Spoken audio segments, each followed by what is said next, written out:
morning sa ato tanan. Hello, ay energy. Good morning sa ato tanan. Uy, baka kaya ako ni Judiri. Good morning sa ato tanan. Thank you. Thank you kaya Babel na Pastora para sa inyo yung opportunity para matingkog sa ilo sa bang. So, nakay-share kay bounded rationality theory. We are, to some extent, rational beings in that we will try to logically understand things and make sensible choices. So as human beings, gusto nato tanan may answer, tanan may rason, tanan may consequences nga na. And through jaon ng mga butang, makahimo kita ng desisyon. Gamulaw, mag-desisyon kita sa kabutang kay isipon nato ngano man himuon kumay nila desisyon, ngano man ini may ako desisyon na himuon. Uno may resulta sa ini na desisyon. So mo daw kita mga tao, we always try to look for reasons or logic. Things na ma-understand nato ngano man maghimo kita ng isa ka desisyon. However, the world is large and complex. Diba? Grabe ka, lisod sabton ang kalibutan. Di ba ka mo mag-wonder na nga naman ang tao, mukhaon man ng animals, ng plants, ng animals, mukhaon ng plants, ng ang plants makaproduce ng ilaong food. Like, di ba ka mo dyan nakapunguta na sa Ejo Kapalingon? Tungod dyan sa power sa Ginoo na kaya niya ihimok tanan. Pero di mga ibang tao, no? For example, mga scientists,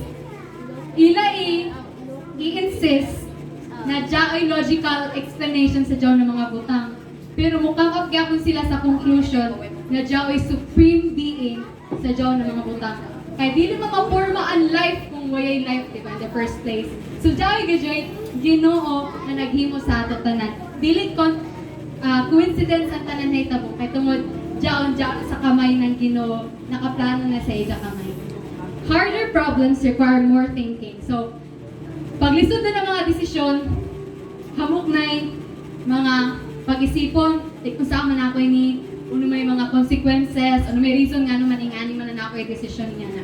As a result, many of our decisions are not fully thought through. So, sa John na putang tungod kay, sige kita nag-isip sa John ng mga desisyon. Uyan na, nato desisyon, palpa o ka, dili sakto, nga na. And we can only be rational within the limits of time. So, rational lang kita kay, anato ro kaya, John, ihatag na oras ganito kaya di man kita pwede mag-desisyon na 1 year o decade, century, pwede pa ka mag-desisyon nga, di ba, dili? Like, as kumana dajo, mag-desisyon na ka, di ba, nga nakasagalan nato mga desisyon, di kita maka-desisyon ng gabi kataas. And cognitive ability. Nato, abilidad para mag-isip. So, tungod nga ni, ang bounded rationality theory, naglaw si Jan na, nato mga desisyon sa kinabuhi, tungod kay limitado ra nato na ibawaan, usahay mapalpak sa nandili pasakto. No? Ang pinakauna, kay ano may causes nga naman, ingani man, dyan may ingani. Pinakauna kay limitation of the human mind. Tungod ang ato mga naibawaan, limitado ra. Kuno na ito kaya, limitado ra sad. No? Naglawang diri sa Ecclesiastes 8:16 to 17. Ecclesiastes 8:16 to 17. I tried to understand all that happens on earth. I saw how busy people are, working day and night and hardly ever sleeping. 17. I also saw all that God has done. Nobody can understand what God does here on earth, no matter how hard people try to understand it. They cannot. Even if wise people say they understand, they cannot. No one can really understand it. So, diya pa lang, may bawa nato na maskin, kung saan pa nato pag-push na nato limit, diya po ato limitasyon. Dili nato malabwan ang Ginoo sa iyang mga naibawan. Jay, hamuan, tanan ni dyan naibawan, na nato, waya na kita magkatungas na naibawan sa Ginoo. Diyaw na kita sa kamay sa Ginoo. And kung ano yung gusto mahitabo, amoy dapat masunod. Amoy dyan gusto mahitabo. Kung atungod, limitado man na nato, ano pa yung naibawan, gusto nato na gani usik pa more kay tungod limitado na may lagyato ni ibawan. Tungod jaw palpak ang desisyon, no, dili pa sakto, nga na. So, this sa Isaiah 55:8-9. Isaiah 55:8-9. For my thoughts are not your thoughts, neither are your ways my ways, declares the Lord.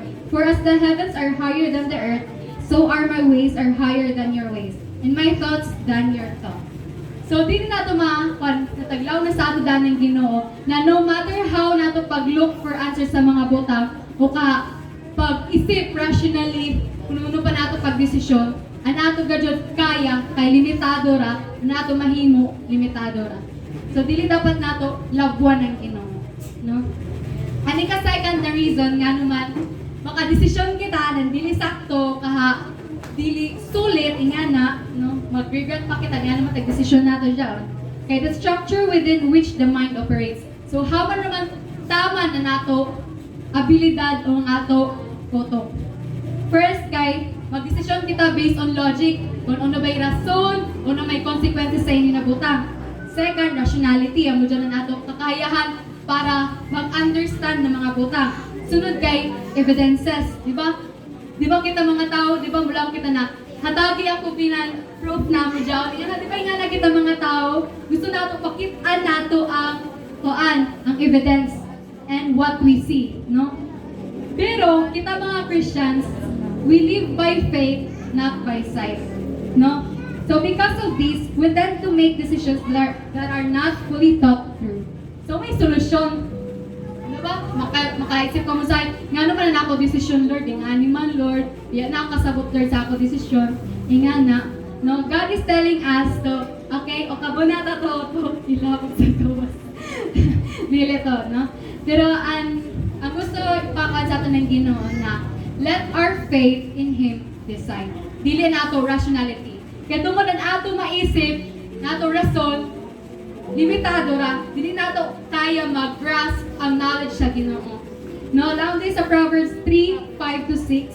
Proverbs 3:5-6. Trust in the Lord with all your heart and do not lean on your own understanding. So taglaw pa diri na, do not lean on your own understanding. Okay, kabayo na daan ng Ginoo na pag mag-lean kita in our own understanding, jay duwa pasinggan. Palpak, okay, sakto. No, pero kasagaran nato mga desisyon kung waya ang Ginoo, palpak. No, in all your ways acknowledge Him, and He will make straight your paths. So diha, taghapit na ng Ginoo sa ato na trust in the Lord, yung faith ra sa Ginoo. And we are blessed kay we nato tag-una nato rationality ko man, kung dili nato faith, kasi siguro kung rationality ato tag-una waya kita diri tanan bagan. No? Kaya tag-isip nato, ako makuha sa simba-simba. Di ko ako makita ng Ginoo. Diyan ba siya Ginoo? Di ba? May nga naman rationality, mag-isip man kita ng answers sa ato mga questions. Pero katong tag-una nato faith, no, bless kita na dari kita diri. So si May, stand by faith. Amen. Rationality mo siguro, so may stand by faith. Amen. Amen. So, you stand by faith kita. Kapit na you come, may rationality, labo na mga katuuko. Kwarta? Amo ng kwarta. Si Lord di ba? Nasatan. Okay. So, diri sa Mark 9:23, Mark 9:23, Jesus said to him, if you can believe, all things are possible for one who believes. So guys, faith ra. Kapit na ako yung ka! So, by faith ra and trust sa Ginoo naman na makaiban kami. If kung siguro rationality ang tag-isip, well, part ay pag trabaho, nag-apas pa nagsalip pa kami ng parents, may amo pang ticket. We live by faith, not by sight. So, pag nakakita sa Ginoo, di kita mag-lean sa ato own understanding. But let God work sa ato kinabuhi. Okay? Yung pinakabayo, di ba nato masabtan ang ways sa Ginoo kuman, pero maabot ang panahon na, ay Lord, sakto ra ba dyan, amo dyan yung taging sa akin ang way. Kasi siguro, kung siya sa ato way mangiban, tapos after youth ka, magsisi, kay man yaman uiban, mangiban, gito tanan yun. So, we live by faith, not by sight. So, Lord, pauyan ni kami kwarta, Lord. So, So, pagdaw kita sa Ginoo, adyo humutak-an unaha nato kasing-kasing nato trust and nato faith sa Ginoo. Kaniglaw din sa Jeremiah 29:11. For I know the plans I have for you, declares the Lord, plans to prosper you and not to harm you, plans to give you a hope and a future. So maski di may mga butang ko man na murag di nato ma-understand, pero ang Ginoo Ija kita ipa-understand pag-abot sa panahon. Kay ang Lord, perfect time gito just siya permi. Hindi siya late, hindi siya nag-una. Perfect gito permi ang ija time. So, mula to, yun, ibang to tanan!